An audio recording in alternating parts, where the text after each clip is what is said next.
언제나 필승! 네, 반갑습니다. 필승입니다. 반갑습니다. 자, 이번에 분석해드릴 기업은 정말 오랜만에 중국 기업에 대해서 분석을 해드리고자 합니다. 일단 낭조정보는 중국의 데이터 센터의 서버를 제조하고 납품하는 1등 기업입니다. 중국의 1등 기업이고 전 세계적으로 3위에 랭크되어 있는 기업인데, 최근에 이 데이터 센터를 두고 꽤나 큰 이슈가 발발하고 있어요. 어떤 이슈냐 하면 역시나 중국 정부의 규제입니다. 중국 정부가 이 민간의 클라우드 서버, 그리고 민간의 AI 데이터 서버를 민간 클라우드에서 공공 클라우드로 바꾸는 작업을 하겠다. 대상은 공공기관, 공기업을 대상으로, 그러니까 예를 들어서 알립 클라우드나 아니면 텐센트 클라우드를 사용하고 있는 기업은 앞으로 중국 정부에서 운영하고 있는 공공 클라우드 센터에 이 클라우드를 사용할 수 있도록 하겠다라고 밝혔어요. 알리바바라던가 혹은 텐센트에는 상당한 악재로 작용할 수는 있겠지만, 그에 반해서 이 데이터 센터와 관련된 기업들에게는 당연히 엄청난 수혜가 있을 것임은 거의 자명한 사실입니다. 특히 그뿐만 아니죠. 이 중국 정부 혹은 중국의 기업들뿐만 아니라 이 미국의 마이크로소프트라던가 아니면 미국의 테슬라 같은 경우도 이 중국의 대규모 데이터 센터를 짓겠다라고 밝히고 있어요. 특히 테슬라 같은 경우에는 이 중국 내부에서 얻어지는 데이터를 이제 중국 정부와 공유를 해야 된다라는 그런 압박을 받고 있음에도 불구하고 중국의 데이터 센터를 더 추가로 짓겠다는 거예요. 그만큼 중국의 내수 시장이 커가면서 쌓여가고 있는 데이터가 절대 무시할 수가 없다는 거예요. 이런 부분을 미국 기업들도 어쩔 수 없이 받아들이고 있는 것이 아닌가 이렇게 보고 있습니다. 따라서 중국의 데이터 센터의 시장은 이제 막 시작하고 있는 그런 호황기에 접어들고 있는 그런 시장이기 때문에 저는 주목을 해야 된다. 그중에서도 중국의 서버 대조에 가장 일가견이 있는 낭조 정보에 다시금 주목을 해야 될 때가 왔다라고 저는 보고 있는 겁니다. 물론 저 같은 경우는 매도, 추천 리딩 절대 아닌 거 다들 알고 계시죠? 참고하시면 되겠습니다.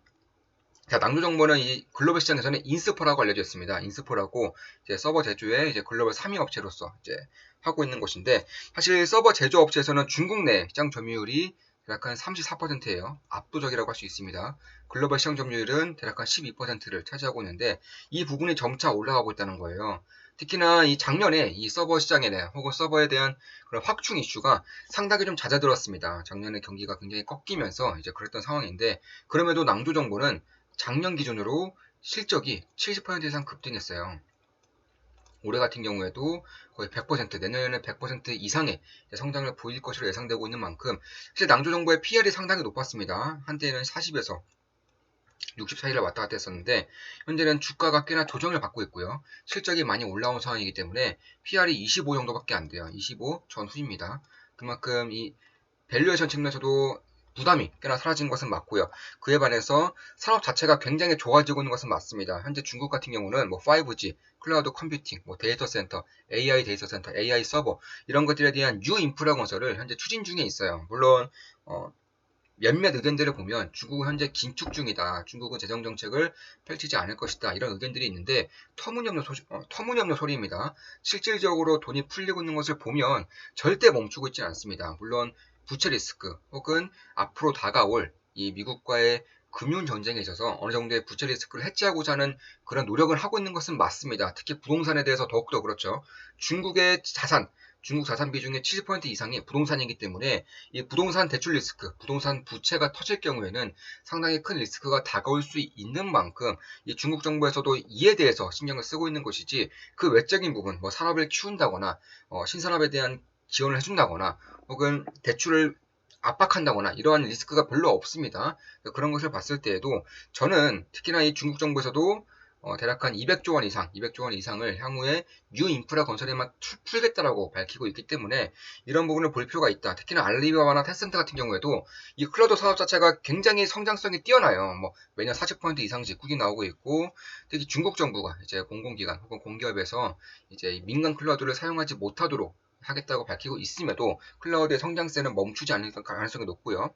특히 중국뿐만 아니라 이 동남아라던가 제3시장에서도 꽤나 빠르게 이제 공격적인 확장을 해 나가고 있기 때문에 여기에 따른 1등 서버 기업인 낭조정보에서도 꽤나 좀 수혜가 있을 수도 있겠다라고 저는 개인적으로는 그렇게 보고 있습니다. 따라서 클라우드 서비스라던가 빅데이터, 스마트 시티 이런 것들에 대한 본격적인 투자가 이제 앞두어져 있는 상황이기 때문에 그런 부분을 볼 필요가 있다는 거예요. 물론 그렇다고 해서 낭조 정부에 리스크가 없는 것은 아닙니다. 지금 보시면 이 월봉입니다. 월봉을 본다고 하더라도 지금 2019년부터 꽤나 큰 폭의 하락을 보이고 있는데, 사실 이런 와중에는 미중 전쟁, 미중 무역 전쟁에 대한 혹은 미중 패권 전쟁에 대한 그런 리스크도 처해 있는 거예요.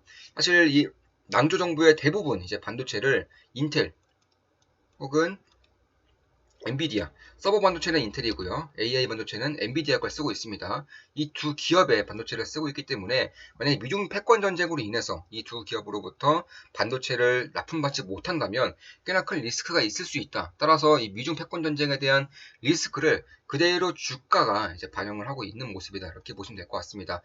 다만 제가 봤을 때는 그렇게 큰 리스크는 아니에요. 왜냐하면 이루어지기 굉장히 어려운 리스크 중에 하나이기 때문입니다. 사실상 이 반도체, 미국이 지금 가장 키우고 있는 산업 중에 하나가 바로 반도체죠.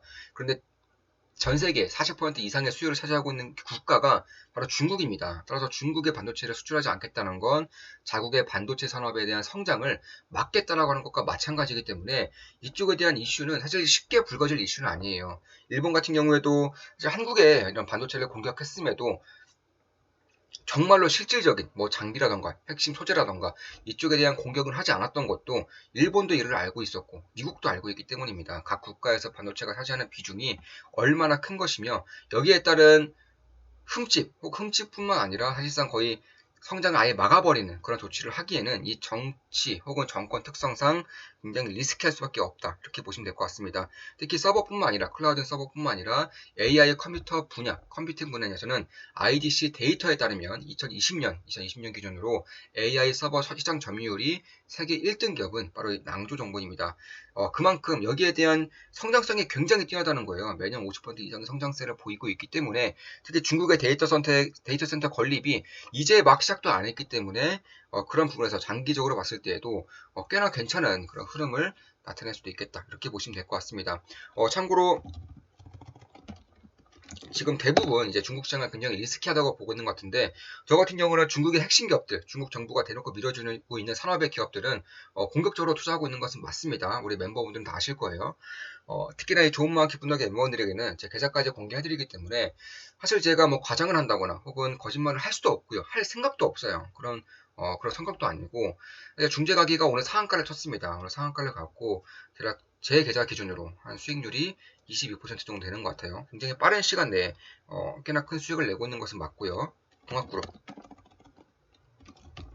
네, 동학그룹 같은 경우에도 현재 수익률 기준으로 한 360%, 360%도 내고 있습니다. 사실 동학그룹도 마찬가지고 중재가기도 마찬가지고 이 중국에서 밀어주고 있는 그런 수소산업에서 꽤나 핵심적인 역할을 할 수 있는 그런 기업들이기 때문에 저 같은 경우는 좋은마 기분 더하기 텔레그램 방에서 상당히 많이 이제 강조를 드렸어요. 중국 증시에 대해서 굉장히 부정적으로 본다 한들 이 핵심적인 산업, 핵심적인 기업에서는 반드시 꽤나 큰 수익이 날 수 있다. 꽤나 큰 상승이 나타날 수 있다. 꽤나 큰 성장이 보이고 있다라고 말씀드리고 있기 때문에 아마 좋은마 기분 더하기 멤버들은 거의 대부분이 이제 투자를 하고 계실 거라고 보고 있습니다.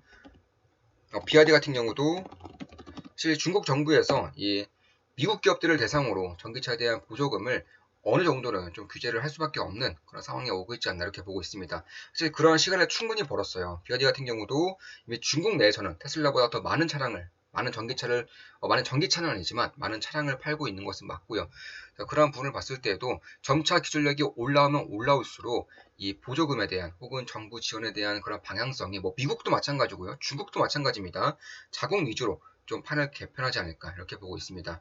따라서 그러한 이제 관점에서도 그냥 장기적으로도 어느 정도는 좀 볼 필요가 있다. 참고로 BYD 같은 경우도 한 47%, 현재 제 계좌 기준으로 한 47% 정도 수익을 보고 있습니다. 조만간 제가 또 좋은 마음 기쁜 덕의 멤버분들에게 이제 계좌를 공개할 것인데 계좌를 이제 2주에 한 번씩 혹은 3주에 한 번씩 공개하고 있기 때문에 뭐 과장이라던가 거짓말을 할 수가 없어요. 하고 싶은 마음도 없습니다.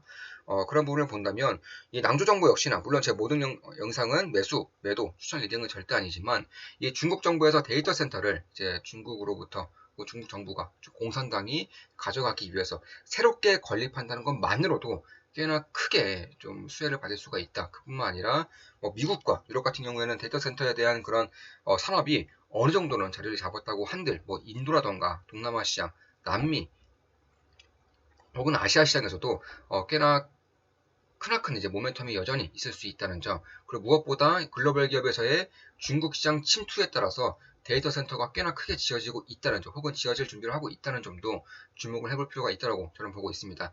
자, 이것으로 방송 마치겠습니다. 지금까지 서버 시장, AI 컴퓨팅 시장에 대한 분석을 해드렸고, 앞으로도 좋은 모습, 좋은 기업 분석으로 찾아뵙겠습니다. 낭주 정보에 대한 기업 분석이었습니다. 필승!